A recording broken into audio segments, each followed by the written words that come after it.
MNA जो non Muslim है minorities के, तो मैं कहता हूँ हमारे हलके में जो है ख़ास करके मंदिर हैं, गिरजाघर हैं, गुरुद्वारे हैं, उधर डेवलपमेंट मेरा ख्याल है इस 5 साल लाडले के जो 4 साल गुजरे उसने किसी को नहीं दिया।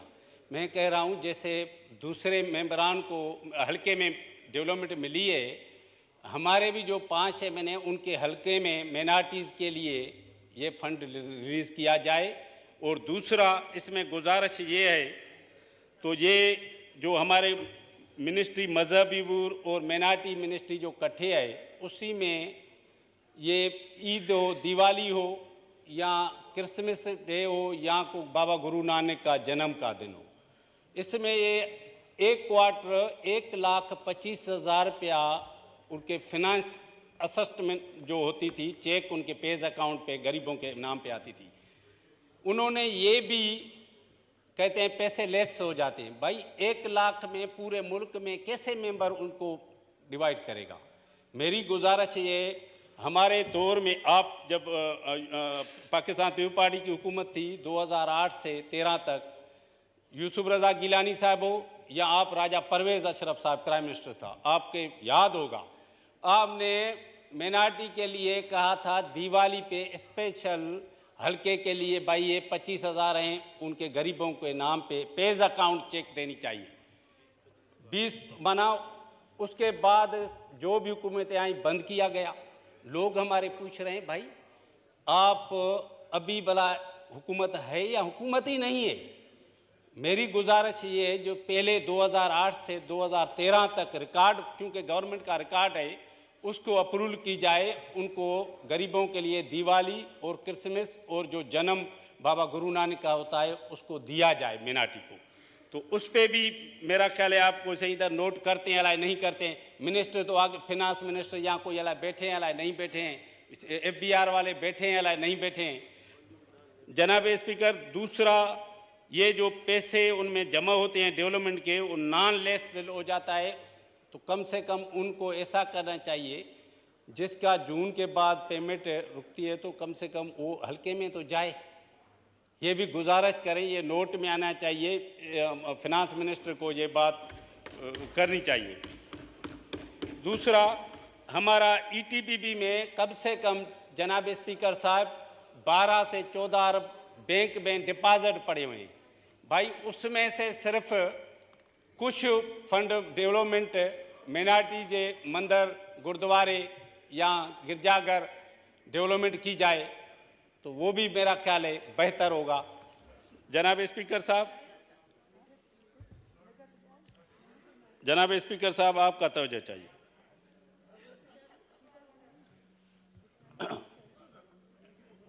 जनाब स्पीकर साहब, मेरी गुजारिश ये है,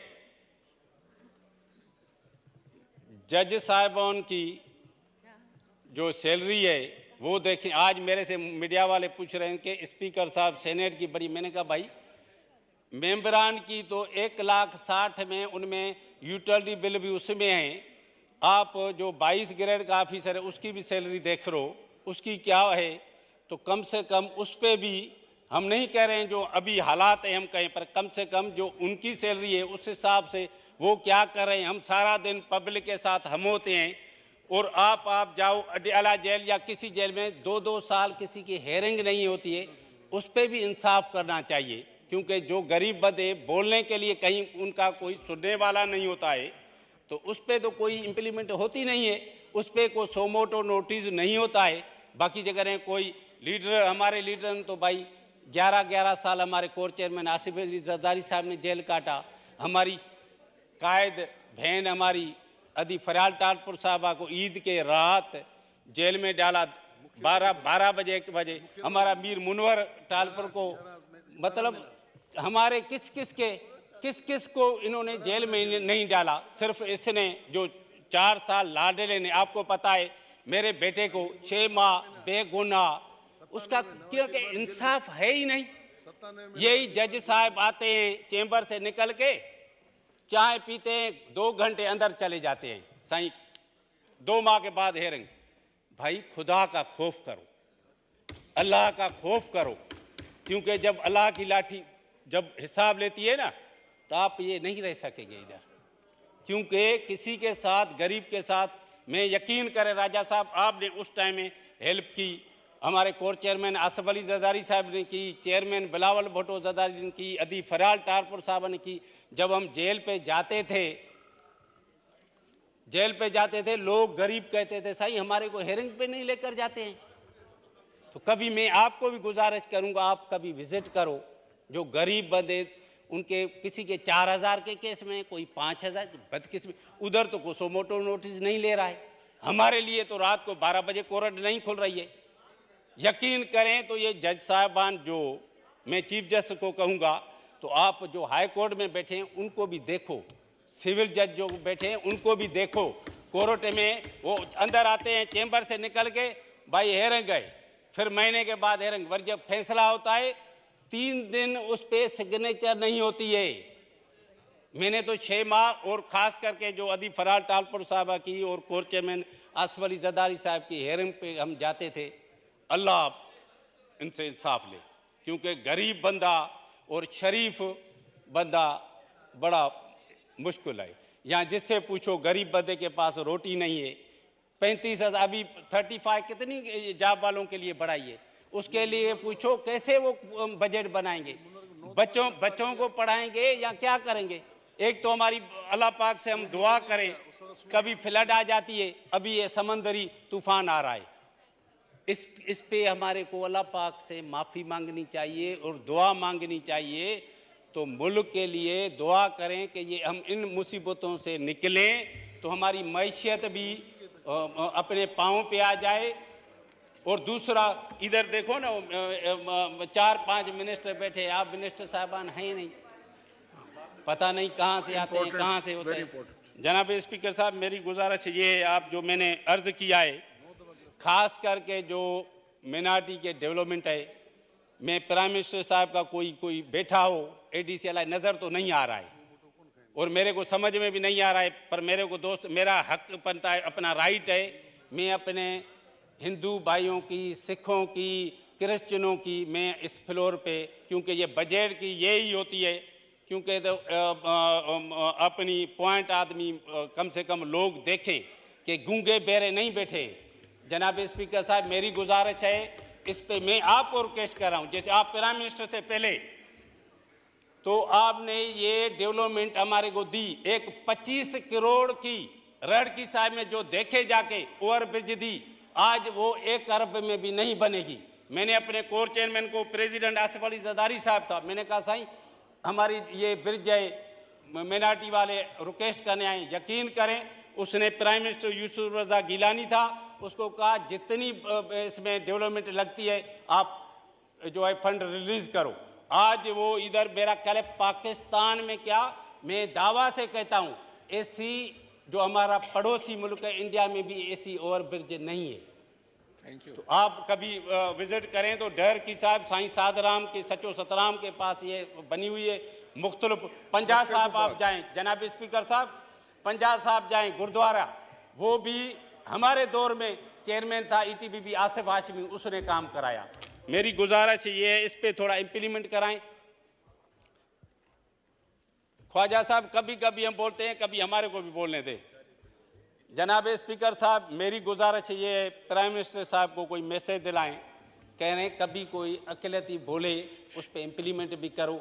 मेरी आपको दोबारा रिक्वेस्ट है, जो खास करके हमारे मिनार्टी के भाई हैं, उनके लिए दिवाली वाला ये भी आपके हुक्म पे होना चाहिए, और नान जो है लेफ्स बिल ये बना हमारे जो हैं वो नहीं हो जाए, ऐसे जो आती है, इस पे मेहरबानी करके जो इधर खास नोट लगाते हैं उनको कहें, और मिनार्टी को जितने दूसरे डेवलपमेंट हल्के में दिए, हमारा भी हक बनता है। हम ये नहीं है जनाब स्पीकर साहब को सब, जनाब स्पीकर साहब जैसे ढगे होते हैं जो गिनती के लिए इधर जाओ।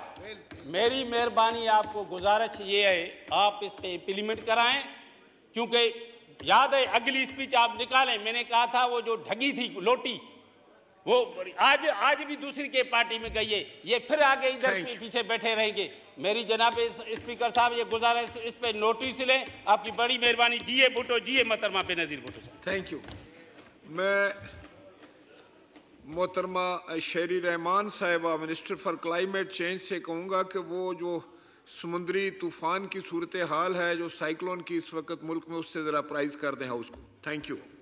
शुक्रिया स्पीकर साहब, आपने मौका भी दिया और हाउस को इस वक्त आपके तवज्जुह से और लोगों को आपके तवज्जुह से हम बिल्कुल जैसे आपने कहा प्राइज़ करना चाह रहे हैं। ये साइक्लोन बिपरजॉय जो है, ये काफ़ी दिनों से पाकिस्तान के जितने भी ट्रैकिंग इदारे हैं, ख़ासतौर से PMD 16, इसके अलावा सुपार्को के अलावा सैटेलाइट इंटरनेशनल ट्रैक कर रहे हैं जी। हम उनके साथ काम कर रहे हैं, ख़ासतौर से बैंकॉक के सेंटर के साथ, सैटेलाइट सेंटर के साथ, क्योंकि ये बहुत इंटेंस और शिद्दत के साथ पाकिस्तान और हिंदुस्तान की कोस्ट लाइन की तरफ आ रहा है जी, जो साहिली इलाके हैं।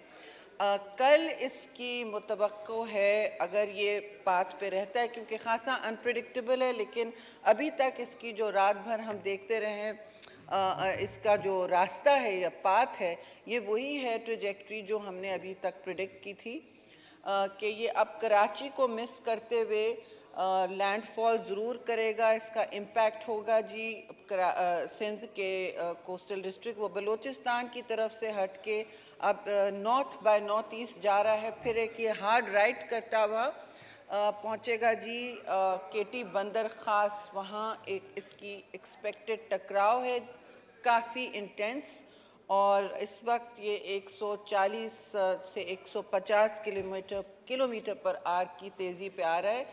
इसका जो सेंटर है उसकी ज़्यादा डेंसिटी और स्पीड है। आज हमने छोटे ज़ाहिर है शिपिंग वगैरह तो सारी उसकी एडवाइजरीज मुस्तकिल जाती रही हैं। 3 दिन से हमारे जितने भी सिंध गवर्नमेंट ने इस पर लीड ली हुई है, क्योंकि अब सारा फोकस सिंध पर है, और हब और दूसरे इलाके बलूचिस्तान में ज़रूर मुतासिर होंगे, मगर वो तेज़ हवाओं से होंगे और बारिशों से। इस वक्त जो सूरत हाल है सिंध में, इसका ब्रंट आना है साहिली इलाकों में, ख़ास तौर से बदीन, ठट्टा, सुजावल और अब मलीर भी आइडेंटिफाई हुआ है जी, जो कुछ इलाके हैं कराची के। तो हमने 3 दिन से प्रिपेयर्डनेस के ज़िम्रे में रहते हुए प्राइम मिनिस्टर ने कमेटी बनाई है हाई पावर, जिसमें सारे एहलकार हैं और सारी मिनिस्ट्रीज़ हैं जो मुतल्लिका हैं, और जिसकी मैं चेयरपर्सन हूँ, और हम मुस्तकिल मॉनिटरिंग कर रहे हैं जी NDMA से और सिंध और बलूचिस्तान सबके साथ। तो लबिलुबाब ये है कि ये कल पहुँचेगा, कल टकराएगा यहाँ। अभी तक जो इसकी ट्रेजेक्ट्री है, हम दिन में 2 दफ़ा ब्रीफिंग दे रहे हैं, मीडिया के साथ भी, इंटरनेशनल्स के साथ भी, अपने UN OCHA भी अब ऑलरेडी इन्वॉल्व हो गया है, क्योंकि 70 से ज़्यादा 75 रिलीफ कैंप्स बन चुके हैं। यानी कि ये स्कूलों में हमने लोगों को, कॉलेजेस और स्कूलों में, इन इलाकों में जो साहिली इलाकों से ज़रा से ऊपर है, वहाँ तक लोगों को पहुँचाया है। कल रात तक हमारा टारगेट था जी, हदफ था कि सारी इवैक्यूएशंस यानी नकल मकानी ख़त्म हो जाएगी, क्योंकि आज का दिन हम यूज़ करेंगे जो बचा है, जो स्ट्रैगलर्स रह गए, क्योंकि ये मैंडेटरी यानी ज़रूरी हैं, इसमें कोई ऑप्शन नहीं है। लोगों को खाली करने का, अफसोस से मैं कहूँगी, अपने घर छोड़ने पड़े हैं, और ये 75 कैंप्स में कोई 62,000 लोग हमने अभी तक नकल मकानी के साथ, उनको इमदाद के साथ वहाँ पहुँचाया है, इवैक्यूएटेड 62,000 प्लस पीपल। और इसमें मैं शुक्रिया अदा करना चाहती हूँ सिंध गवर्नमेंट, और ज़ाहिर है इसमें लीड ले रही है CM सिंध और PDMA सिंध। ज़ाहिर है बलूचिस्तान PDMA का भी अपना किरदार रहा है।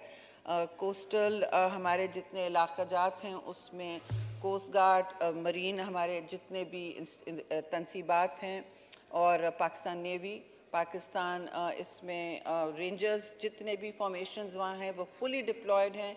सिंध पुलिस भी बेड़ा उठाए हुए है, और हम तस्वीर भी रिलीज़ करेंगे जो 2-3 रातों से कितनी मुश्किल हालात में, कभी किश्ती पर कभी लैंड पर इवैक्यूएशंस हुए हैं। और इसमें 5 कोर कमांड का भी शुक्रिया है अदा करना चाहती हूँ। उन्होंने भी फ़ौरी तौर पर अपना ज़िले इंतज़ामिया और सूबाई इंतज़ामिया और NDMA, जहाँ हमने कंट्रोल स्टेशन लगाया हुआ है, वहाँ से हमारी इमदाद फराहम कर रहे हैं। तो ये इवैक्यूएशंस ही एक चीज़ होती है, एक फ़ाल होता है, जो एक जुज़ होता है जो हम कर सकते हैं। साइक्लोन जब आता है उसके बाद जो तबाहकारी होती है उसका हम फिर जायज़ा लेंगे और रीबिल्डिंग की कोशिश करेंगे, ज़ाहिर करेंगे। लेकिन इस वक्त हमें हौसला रखना है। कराची के इलाकों के ख़ासकर उनको कहा गया है, DHA ने अपना उनकी गवर्नेंस है, उन्होंने वॉलंटरी इवैक्यूएशंस इस वक्त शुरू की भी हैं। और मेरी फिर भी गुजारिश है कि 2-3 चीज़ें जो और लोग सवाल भी पूछ रहे हैं, तो पैनिक ज़ाहिर एक परेशानी और पैनिक एक फितरी बात है, ये इंसानी नेचर का हिस्सा होता है जी, ह्यूमन नेचर का हिस्सा होता है।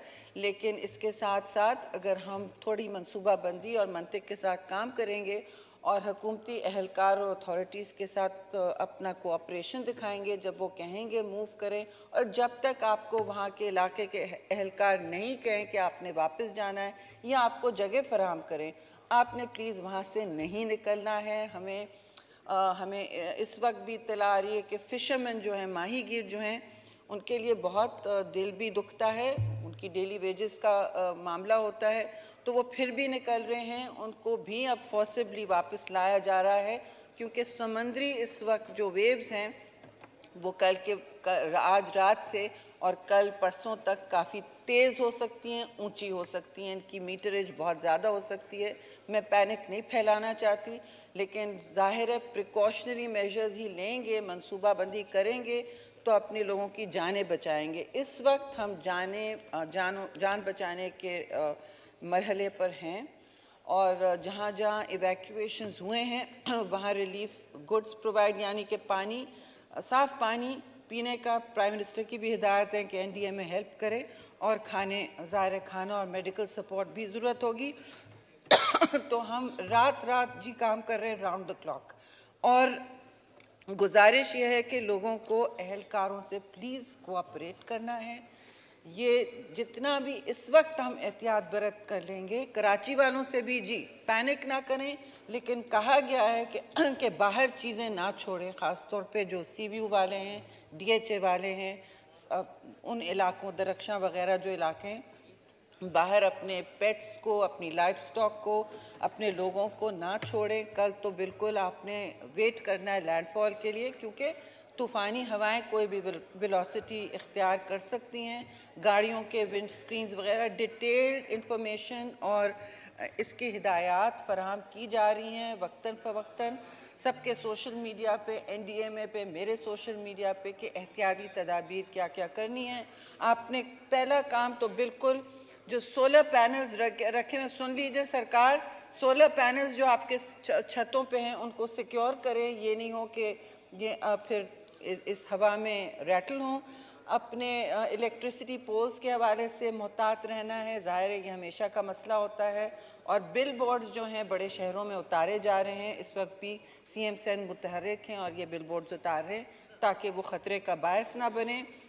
मिनिस्टर पावर जो हैं खुर्रम दस्तगीर साहब और मिनिस्टर पेट्रोलियम को भी कमेटी का हिस्सा बनाया गया है, जैसे फूड और दूसरी वजारतें हैं, लेकिन मिनिस्टर्स ये दोनों मौजूद थे।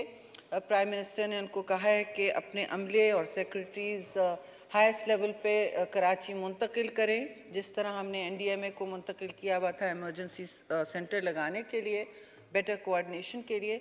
और वहाँ ये कोशिश करें कि जो शिपिंग मुअत्तल हुई हुई है, ज़ाहिर है शिपिंग इम्पैक्ट हुई हुई है, तो इसमें जो LNG कार्गोज़ हैं वो अगर नहीं पहुंच पा रहे तो सिंध की गैस लाइंस में इंटरप्शन ना हो, जितना हम गैस ट्रांसफ़र कर सकते हैं करें। तो हंगामी हालात में ये भी इसकी भी मनसूबाबंदी है। और आखिर में बताऊंगी कि पावर मिनिस्टर को भी हिदायत दी गई है कि वो अपना सारा अमला जिस तरह फ्लड में उन्होंने मुंतकिल किया था इसी तरह करें, ताकि पावर आउटेजेस सब रिड्यूस हों और ट्रांसमिशन लाइंस का जो डिसरप्शन होता है, गिरना पड़ना, वो उसमें इमदाद फराहम कर सकें। तो शहरियों ने मोहतात रहना है, पैनिक नहीं करना है जी, एक दूसरे का ख्याल रखना है, जो हिदायत हैं हुकूमत की उसको फॉलो करना है। जो जब वॉलंटरी इवैक्यूएशन रात को मैंडेटरी बन जाता है, यानी कि ज़रूरी बन जाता है, कोई नहीं चाहता अपना घर छोड़े, कोई नहीं चाहता है कि अपनी वैल्यूबल्स छोड़े, जो आप साथ ले जाना साथ चाहते हैं, शहर के बीच में या कहीं और जहाँ डेजिग्नेटेड जगह है वहाँ आपको जाना होगा, ये ऑप्शन नहीं है। Mandatory evacuation means it is not optional. इस पर आप बहस ना फरमाइए, इस पर आप रेजिस्टेंस ना शो करें। हम आपकी जान बचाने के लिए इस वक्त मुतहर्रिक हैं और कोशिश हो रही है कि सबको बाइज़्ज़त तौर पे और आराम के साथ अपनी अपनी चोज़न रिहाइशों में, कुछ लोग रिश्तेदारों के यहाँ भी जा रहे हैं जो सेफ़ इलाकों में, महफूज जगह तक मुंतकिल होना, अपने अपने लाइफ स्टॉक का, मवेशियों का, पेट्स का और अपने वैल्यूबल्स का, इसका हमने बहुत टाइम दिया हुआ है और असिस्टेंस भी फराहम की है जी। जितनी भी इमदाद फराहम कर सकती है हुकूमत सिंध और फेडरल गवर्नमेंट और सारे हमारे मिलिट्री जितने भी डिप्लॉयमेंट्स हैं वो भरपूर तरीके से कर रहे हैं। हमने टीवी पे भी सारी हिदायत दी हैं।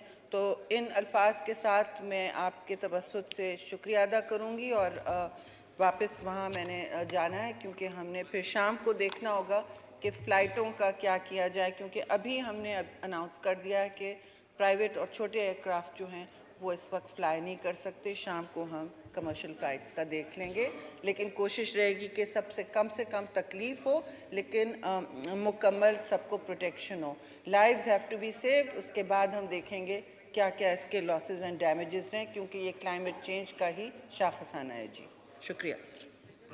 थैंक यू मोहतरमा शेरी रहमान साहिबा। जी रियाज हुसैन पीरजादा साहब। जनाब स्पीकर, मैं थोड़ा सा रिस्पॉन्ड करना चाहता हूँ। हमारे बहुत ही सीनियर और 93 से डॉक्टर रमेश राल और मैं इकट्ठे इस असेंबली में आ रहे हैं, अंतहाई ऑनरेबल मेंबर हैं, हमारे भाई हैं। उन्होंने जो निशानदेही की है, मुझे मोहतात अंदाज में बात करनी पड़ेगी, क्योंकि जो मुल्क अपने मुल्कों में इंसानी हकूक़ की पामाली कर रहे हैं वो हमारे ऊपर तनकीद करते हैं। जहाँ पाकिस्तान में इंसानी हकूक़ जो हैं वो हमारी अदालतें, हमारे कानून, हमारा आइन उसके मुताबिक कंट्रोल किया जा रहा है और कोई ऐसी मावराए कानून, मावराए अदालत कोई काम पाकिस्तान में नहीं हो रहा। कोई हमें यह ना पढ़ाए कि पाकिस्तान के ह्यूमन राइट्स, हम नबी अकरम सल्लल्लाहु अलैहि वसल्लम की उसवे हसना पे अमल करते हुए हमारे अपने ह्यूमन राइट्स ख़वातीन के लिए, बच्चों के लिए, हमारी आर्म फोर्सेस इंस्टॉलेशन पे जो हमले हुए, सब आइन और कानून के मुताबिक इस वक्त चल रही हैं। डॉक्टर रमेश राल साहब ने जो निशानदेही की, मैं उनके लिए हाजिर हूँ, बिकॉज ये मेरी जिम्मेदारी है कि जेलों में हमें इंस्ट्रक्ट किया जाता है कि जनाब जेलें बढ़ाएं पाकिस्तान में। उन्होंने सही कहा कि केसेस तो सुनते नहीं हो, तो पाकिस्तान के पास कौन सा इतना पैसा है कि हर जगह हम जेलें बनाना शुरू कर दें। तो ये मेरे सीनियर भाई हैं, मेरे पास आएँ। एक तो मैं डाटा कलेक्ट कर लूँगा और हमने लॉ एंड जस्टिस, हमने लोगों के लिए लाजा बनाया है जो असिस्ट करेगा गरीब ऐसे लोगों को जो अक़लियतों में हैं। हम फीस देंगे वकला की। पहली दफ़ा ये हमारा बजट आ गया है। इंशाल्लाह जुलाई से हमारा डीजी हैं डॉक्टर रहीम अवान, और इसको लॉ मिनिस्ट्री में यह मर्ज कर दिया जाएगा। लेकिन ये असल सोच जो थी वो हमारी मिनिस्ट्री की है, और क्योंकि अक़लियतें के लोग मुझे मिलते रहते हैं, मैं ऐसा बयान नहीं देना चाहता कि कल को फिर हमें कोई पढ़ाना शुरू कर दे। बहरहाल हम इससे पूरी तरह, मैं ब्रीफ्ड हूँ। मुझे हर लिहाज से अपने अक़लियतों के जो भाई हैं हमारे इलाकों में, सिंध में, जो उनको मुश्किलात हैं, मैं सबसे पूरी तरह आगाह हूँ जनाब। हमने यहाँ पे अहमदिया जमात के घर जलाए जा रहे थे, बच्चों को स्कूलों से निकाला जा रहा था, मैंने ही इंटरफेयर किया। मजालिस में उलमा पे फायरिंग करके शहीद कर दिया जाता है। एक ख़ास सोच है। और फिर हिंदुस्तान का जो एक अमल है कि हमारे अंदर कलभूषण फैक्टर था, अब देखें जब से कलभूषण आया, पकड़ा गया, अब कितनी ह्यूमन राइट्स वायलेशन हो रही है। क्वेटा में आए दिन जनाजे थे। तो एक ये हमारे जो अक़लियतों के साथ जो अमल होता है, डस्का, सियालकोट, लाहौर और ये कराची में, और ये सारा ऑर्केस्ट्रेटेड होता है, ये पहले से प्लान्ड होता है हमारी दुश्मन मुल्क की तरफ से। और जब भी पाकिस्तान को किसी चीज़ के लिए ज़रूरत हो इंटरनेशनल लेवल पे, तो कोई ना कोई ऐसा एपिसोड खड़ा कर दिया जाता है कि पाकिस्तान को डिफेंसिव पे ले जाते हैं। ये कश्मीर का मामला भी इन्होंने खुद रुकवाया था जब जो हमारे उम्र के लोग बैठे होंगे, खारा दर में आग लगवाई गई थी इमाम बरगाह में, और उस वक्त कश्मीर की करारदाद आ रही थी प्लेबिसाइट के लिए 53, 54, 52 में कहीं, तो ये ले गए खबरें, इंडिया ने आग लगवाई थी और फिर ये गए सिक्योरिटी काउंसिल में, क्योंकि ज़्यादा कश्मीर की आबादी शिया है। तो उन्होंने कहा कि ये देखें जी, अपने मुल्क में तो अक़लियतों के साथ ये सलूक करते हैं, तो 80% आबादी शिया जो है कश्मीर की हम कैसे पाकिस्तान के हवाले कर दें। जनाब वाला, पाकिस्तान को एक्सप्लॉइट किया जाता है। और कुछ मेरे भाई रमेश लाल ने बड़ी दिल की बात की है, मैं उनकी बहुत इज्जत करता हूँ। इनके साथ मिलकर मुझे खुशी होगी कि मैं जितने भी अक़लियतों के लोग हैं उनकी मदद कर सकूँ, लेकिन ये जनाब स्पीकर, ये नहीं हो सकता कि आला अक़दार और आला रिवायात जो हमारे मुल्क की हैं, हमारे पठान बलोच हमारी अक़लियतों की हैं, उनकी दिवाली हो या होली हो, मुसलमान की ईद हो, जो भी हो, इनकी हमें रिस्पेक्ट करनी चाहिए। और अफ़गानों ने अपने खून से कुर्बानी दे के उन्होंने अपनी रिवायात को बचाया है, चाहे उनको जितनी कीमत अदा करनी पड़ रही है, लेकिन वो फौरन डिक्टेशन नहीं लेते। इसके बावजूद उनकी जो इज्जत है लोगों के दिलों में कि उन्होंने अपना खून देकर अपनी रिवायात और अपनी धरती बचाई है। हमारे अंदर ऐसे लोग हैं जनाबे वाला, जो एक छोटा सा मसला हो जाए तो एक ट्विटर कर दिया जाता है कि औरतों के साथ ज्यादती हो रही है।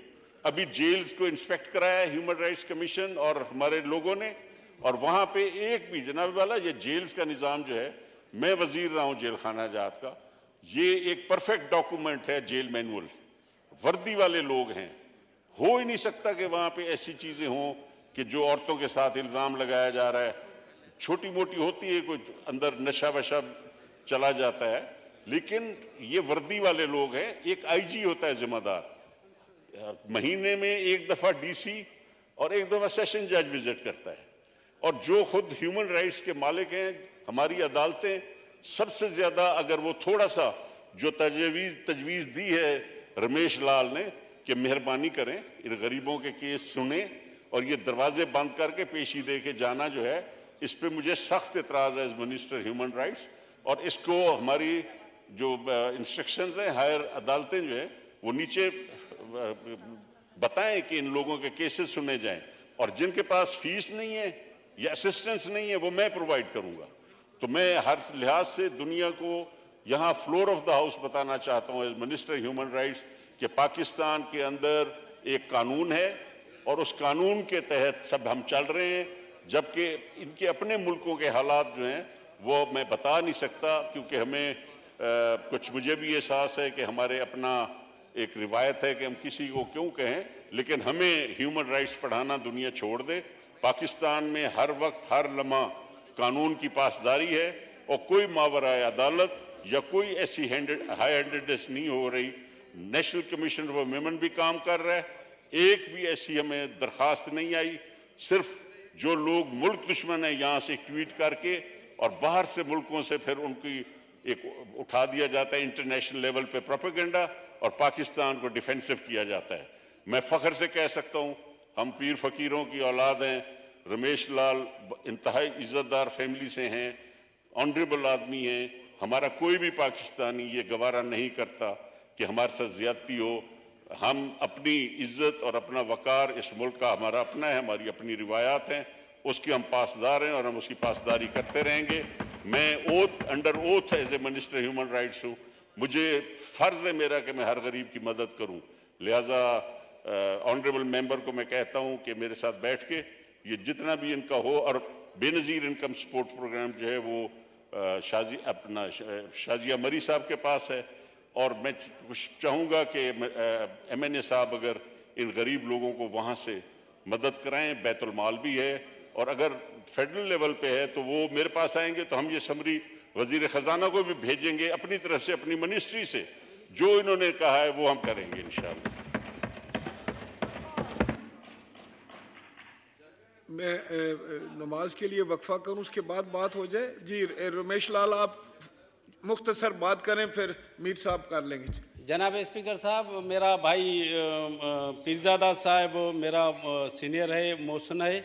मैंने या तो भाई समझ नहीं सके हैं या क्यों मैंने अक़लियतों की बात जेल की नहीं की है। मेरी गुजारिश ये है, मैंने कहा है कि जेल में जो कैदी हैं 2-2 साल पे उनको हेयरिंग पे नहीं लेकर जाते हैं। जैसे मैंने बताया कि हमारी अदीब फराल टारपुर साहबा, कोर चेयरमैन आसफ अली जरदारी साहब जब हेयरिंग पे आते थे, जब हम जेल पे भी जाते थे, या मैंने बेटे का आपको मिसाल दिया, मैं अक़लियत की बात नहीं कर रहा हूँ, मैं कह रहा हूँ जनरली जो अदालतें हैं उनको ये भी देखना चाहिए कि जो हेयरिंग पे वो नहीं आ रहे हैं, या चैम्बर में हेयरिंग आती है महीने के बाद हम बेल के लिए डालते हैं तो महीने में भी डेट हेयरिंग की नहीं मिल रही है।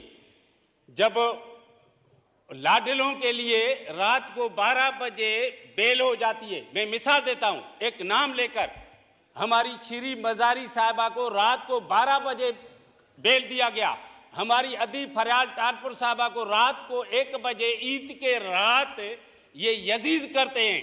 कोई मोमिन या कोई ऐसे नहीं कर सकता है किसी की बहन को, किसी की माँ को, किसी के बेटे को रात को 2 बजे जेल में डाले।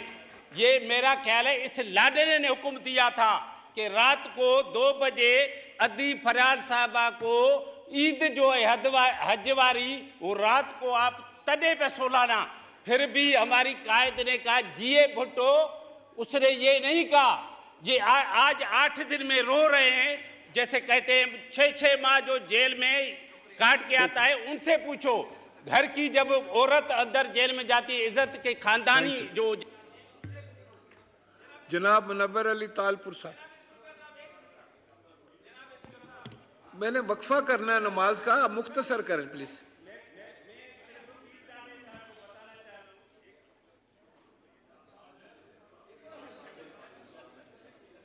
एक मिनट साहब, एक मिनट साहब, जनाब स्पीकर साहब, जल्दी जनाब स्पीकर साहब, वरी मैं बताऊं, हम जब मौला का न्याज होता है लारकाना में, छदाकोट में पहला न्याज हमारा होता है।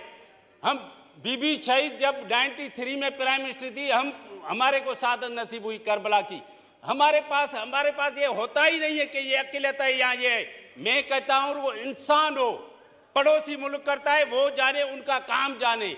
हमारा उसके साथ हमारा ये, मैं कहता हूँ खोले कर, मैंने आप तो हमारे साथ रहे हैं जब मशरफ के प्रेसिडेंट था, एनडीसी कराई थी, मैं वाहिद बंदा था, हमारे साथ 25-30 बंदे थे। मैंने कहा बात सुनो, आप कश्मीर की बात करते हैं तो चलो ना, हम पहले लारकाना वाले आपके साथ चलेंगे, क्योंकि हमारा जैसा मुल्क पाकिस्तान में एग्रीकल्चर देखो, 4 सीजनें देखो, टूरिज्म हमारे पास बहुत है। हमारी बदकिस्मती, हम एक दिन 365 दिन एक दिन कहे हम इस मोह वतन पाकिस्तान के लिए करें, हमारा मुल्क जैसा कोई है ही नहीं। पर बदकिस्मती ये है, हम कहते कल का दिन नहीं होगा, कल का दिन नहीं होगा। भाई हर चीज हमारे पाकिस्तान में, आपके पास टूरिज्म हमारे मुल्क में इतना है, सब बैठ के हम करें। पर जैसे मैंने जज साहिबान के लिए कहा, हमने देखा है 2-2 घंटे चैम्बर से निकलते हैं, हेयरिंग देते हैं, अरे भाई वाली डेट 2 माह के बाद। भाई हमने तकलीफें काटी है, हमारे जिया के दौर में हमारे बाबा ने तकलीफें काटी। आज तो लड्डू खाने वाले कभी इधर है कभी उधर है, हमने तकलीफें काटी, हमारे को एहसास होता है। थैंक यू रमेश साहब, थैंक यू। जी मुनव्वर अली तालपुर साहब, आप कोई पॉइंट ऑफ ऑर्डर पे बात करना चाहते हैं? क्या मैं जेल में रहा हूं, मुझे जेल का पता है। रमेश साहब ने एक बात कही कि भाई जेलों में लोगों को सुनवाइयों पे नहीं लिया जाता है, लोग 2-2 साल केसों में रगड़ते रहते हैं। सब मैं 11 महीने मैंने जेल काटी। 97 में जब नवाज शरीफ का दौर था, पीरजादा साहब अभी तकरीर कर रहे थे और मैं हैदराबाद जेल में रहा हूँ। फिर मैं 98 में फिर दोबारा गिरफ्तार हुआ था, नवाज शरीफ का दौर था और मुझे लांडी जेल में रखा गया। और 80-80 कैदी एक बैरिक में रहते थे, 80-80, 70-70। कहाँ ह्यूमन राइट्स, कहाँ कोई ऐसी चीज़ जेलों के अंदर नहीं है। जेलों में जो सुप्रिटेंडेंट जेल और जेलर जो होता है कैदी, उनके हवाले होते हैं, और वो जो उनके साथ जुल्म और सितम करते हैं, वो जो है वो बेइंतहा जुल्म और सितम करते हैं। मेरे ऊपर कभी सुओ मोटो कोर्टों ने नहीं लिया, मैं 11 महीने एक दफ़ा जेल में कंटिन्यूसली 8 दफ़ा गिरफ्तार हुआ था, 8 दफ़ा में गिरफ्तार हुआ। मेरे पर किसी कोर्ट ने, कोई सुप्रीम कोर्ट नहीं, कोई हाई कोर्ट नहीं, किसी ने सुओ मोटो नहीं लिया कि मीर मुनव्वर 8 दफ़ा क्यों गिरफ्तार हुआ है और 9वीं दफ़ा इसको फिर गिरफ्तार करो, इसके ऊपर कोई मर्डर केस बनाओ। वो मेरे पर मर्डर केस भी बना, लेकिन मेरे पर सुओ मोटो नहीं लिया गया। मैं ये कह रहा हूँ पाकिस्तान में नाइंसाफी आप देखें। और अभी भी 15 में मेरे ऊपर एहतसाब केस किया गया। मेरी बीवी को जिस तरीके से रखा गया, फरियाल तालपुर को जिस तरीके से उनसे आकुबत हुई, और रात को ईद की रात जो रमेश साहब कह रहे थे उनकी दिल की आवाज़ थी, उनको उठाकर जो है जिस तरीके से, और दूसरे जो अभी जो इनके पीटीआई वगैरह के, न तो वो गिरफ्तार होते हैं और होते भी हैं तो दूसरे दिन उनकी बेल हो जाती है। सारी कोर्ट में मुतवजा हो गई हैं, सारी हाई कोर्ट, सुप्रीम कोर्ट सब उधर मुतवजा हो गई हैं। क्या पीपल्स पार्टी के लीडरान आसिफ अली जरदारी साहब, बिलावल, बेनज़ीर भुट्टो साहब, या हमारे साथ और खुर्शीद शाह वगैरह जो जेलों में बड़ा बड़ा अरसा रहे, मंजूर हुसैन साहब, वो क्या इंसान नहीं थे? कायम अली शाह वगैरह। आपकी बड़ी मेहरबानी मिस्टर स्पीकर साहब। मैं ये कहना चाह रहा था, जेलों में ऐसी कोई ह्यूमन राइट्स वगैरह कोई ऐसी चीज़ नहीं है। जो उन लोगों के साथ जरदारी साहब बड़ा अरसा जेलों में रहे, उन्होंने भी कहा कि मैं जेलों को सुधारूंगा, काफ़ी कोशिश की उन्होंने अपनी तरफ से कि वहाँ कोई अच्छी डेवलपमेंट हो। रमेश को सर थोड़ी सी अपनी ये प्रोनाउंसिएशन सही करा है, ढग्गा ढगी, यहाँ लोग नहीं समझते हैं। Thank you sir, thank you. नमाज ज़ोहर के लिए 15 मिनट का वक्फा किया जाता है।